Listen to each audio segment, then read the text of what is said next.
All right, folks. Welcome to the next session. I'm Justin Basilico. I lead the recommendations algorithms team at Netflix. And I'm really happy to be chairing this session, which is the second sequential session on sequential recommendations. And first up, we have Daniel Gusak talking about scalable cross-entropy loss for sequential recommendations with large items. So why don't we give Daniel a welcome round of applause. Hello.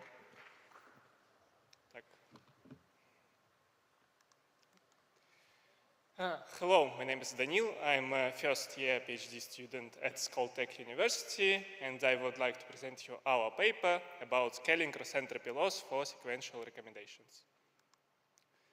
As we all know, there are similarities between modeling of sequences of words in NLP and sequences of user-item interactions in recommender systems. So RecSys is currently actively adapting NLP-based architectures with the cross-entropy as a loss. And here arises a problem. This adaptation can be limited because the number of items in the catalog can be much larger than the corresponding vocabulary size of the language models. Here is a scheme of a basic transformer-based recommender forward path. We have input sequence which goes through item embedding layer, then through transformer, and we calculate model scores or logits by multiplying transformer outputs by catalog embeddings. And then we put them and the correct predictions into some loss function. In RecSys, during training, the logit matrix can occupy extremely large amount of GPU memory, and in this paper we focus on mitigation of this problem. And this figure basically shows that in contrast to NLP, where we have a very large model and relatively small loss component, in RecSys we usually have a small component of model and a very large component of cross-entropy. Here, for example, with 1 million items in the catalog, loss takes like 99.9% of the whole GPU memory consumption. So it would be great to somehow reduce it because, for example, with batches of 64 sequences and 200 items each and 1 million items in the catalog, we need more than 100 gigabytes of GPU memory to train our model, which significantly exceeds consumer-grade capacities. And that's only 1 million item. Some industrial applications have a billion of items. And the current solutions are to use different negative sampling approaches instead of full cross-entropy. Some popular methods are just binary cross-entropy with multiple negative sampling. Also, last year, a best paper about generalized binary cross-entropy, which mitigates overconfidence problem. That's when model trained with negative sample tends to overestimate the probabilities of positive interactions. And the final one is sample cross-entropy, where we just don't calculate all the sum in the denominator, but calculate the sum across the positive sample and the negative samples. These methods perform well, but still they fully rely on the random nature and don't use selective or hard negative sampling. So let's get closer to our method. Here, X is a matrix of sequence embeddings or states in the batch. Y is a matrix of catalog item embeddings. It can be very large in recommender systems. And once again, we don't want to compute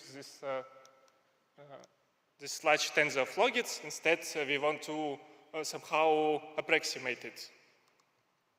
For example, for I state, we want to significantly reduce the number of logits to calculate and overall reduce the number of states for which we calculate something, for which we calculate the logits. And in general, the problem boils down to defining the maximum pairwise scalar products between two sets of vectors without calculating all these products.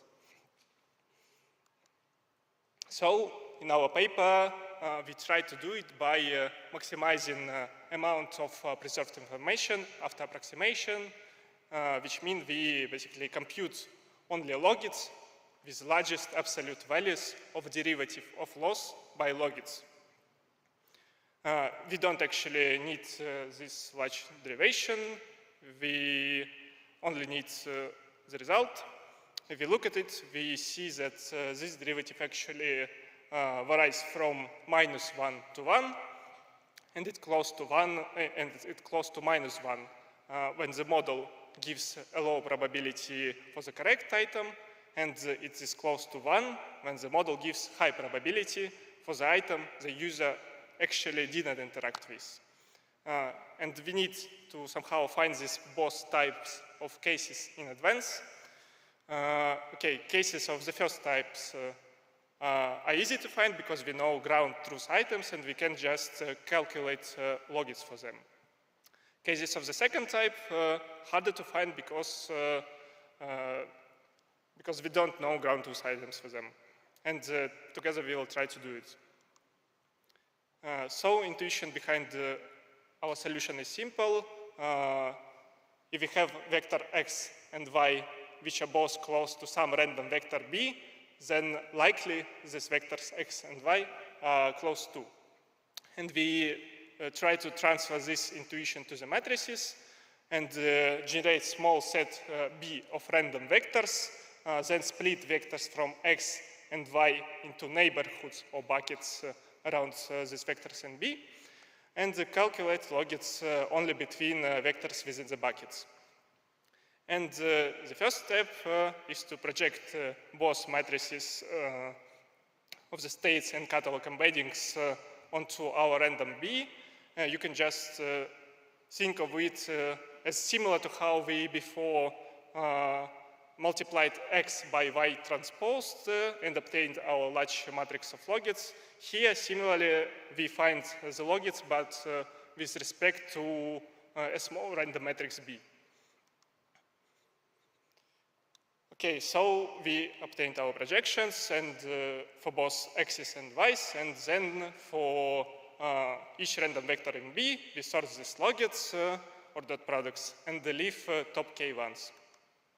Then for each bucket, we select top k states from x and top k catalog embeddings from y, which correspond to these dot products or logits. And now for each bucket B, we have a kind of reduced matrices for both states and the catalog embeddings, so we can just calculate reduced version of logit matrix and compute cross-entropy for each state in the bucket. And the final step is to aggregate loss values for each state from x into final reduced cross-entropy loss. And in the result, we get reduced and very flexible memory complexity, which does not include such expensive terms as number of items in the catalog, which is exactly what we wanted to achieve. And here is the simplified example. I guess it looks messy, but believe me, it's simple. We now have a single sequence of 4 here axes are the states, and we have 5 items in the catalog. In case of full cross-entropy, we just compute all pairwise scalar products between x's and y's and put them into the loss. In case of scalable cross-entropy, we sample 2 random buckets B, spread x's and y's between these buckets, and calculate logits only within these buckets, and only then aggregate them into the reduced cross-entropy loss. Okay, so as for methodology, we evaluate performance of the methods on multiple data sets from diverse domains and with different number of items in the catalog. And also we use temporal data split we cut off test data with a time point and apply leave last out procedure to the test data. This allows us to mitigate data leakage problem and retain the sequential setup. And also we take SysRec as our backbone model and integrate into it our loss and the baseline losses. And finally, here are the results. These are Pareto fronts for NDCG versus peak GPU memory during the training.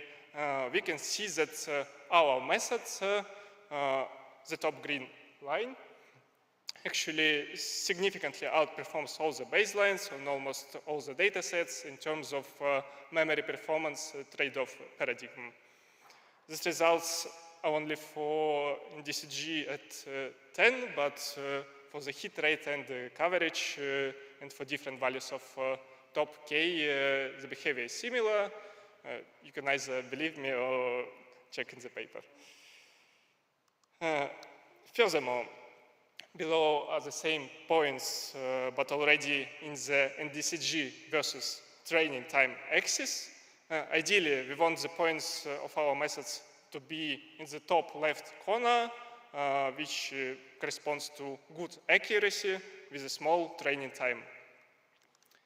And indeed, additionally to good accuracy and memory efficiency, our method is also very time efficient compared to the baselines, which is always good. And finally, for the Amazon Beauty dataset, we apply a standard leave-out split with data leakage, different from that I showed before, a couple of slides before. We use it just for the sanity check and only to compare scalable cross-entropy with the recently proposed model, which reports the best results. It's a couple of contrastive approaches and so on. And we can see that even under this setup, our method continues to perform quite well. Okay, so here is a summary. Use of smaller intermediate matrix with further calculation of reduced cross-entropy results in a significant decrease in GPU memory required for training. Actually, I better say like up to 100 times decrease in memory consumption. Also, scalable cross-entropy improves efficiency compared to random or less selective negative sampling methods, and also demonstrates significant scalability in terms of both memory consumption and the metrics. So we have like 3 hyperparameters, and one can always find a suitable configuration which fits his memory requirements. And as for the future plans, scalable cross-entropy can be potentially applied to other domains with large catalogs, and for example, to LLMs. And it also seems reasonable to study the influence of intermediate matrix and methods of its construction, like clustering and so on. Actually, we have already done some study, and you can check it in the paper. Okay, that's it. Here's the QR for the paper and for the code. Thank you for your attention. If you have any question, you can always find me at the conference, or you can just mail me. Thank you. So we have time for maybe 1 or 2 questions. And again, a reminder, you can submit them to Slido, or people in person can come up to the microphones. We have a few questions on Slido. The first one from Alex is, how do you decide the size of the B matrix? Could you repeat? How do you decide the size of the B matrix? B matrix, Yeah. It's just hyperparameter. You choose it, if you have some limits in memory, you choose these 3 hyperparameters, so the model fits in. It's Approximately, it's up to 1,000 number of buckets. I'll take one more question from Robin on any thoughts as to why the Yelp results were not as good compared to the other data sets? Could you repeat? Any, like the Yelp results, any idea for why those weren't as good as the other data sets? Yeah, it's a good question, actually. The question is about why Yelp is not so performant. I can come to the slides. Actually, the short answer is no. We don't know whether Yelp is so bad performant, but maybe some combination of different factors, like it's the most sparse data sets out of this. It's the most there is a paper actually at this conference, Does It Look Sequential? A short paper by Sber, where they tell that Yelp is the least sequential data set across all like 30 data sets studied. Maybe something connected with this, but we actually don't know. But since we try to make it clear, we included all the data sets and Yelp itself. Even the performance is bad at it. Awesome. Let's thank Daniel again for that great talk, and you can find him offline if you have any other questions. Next.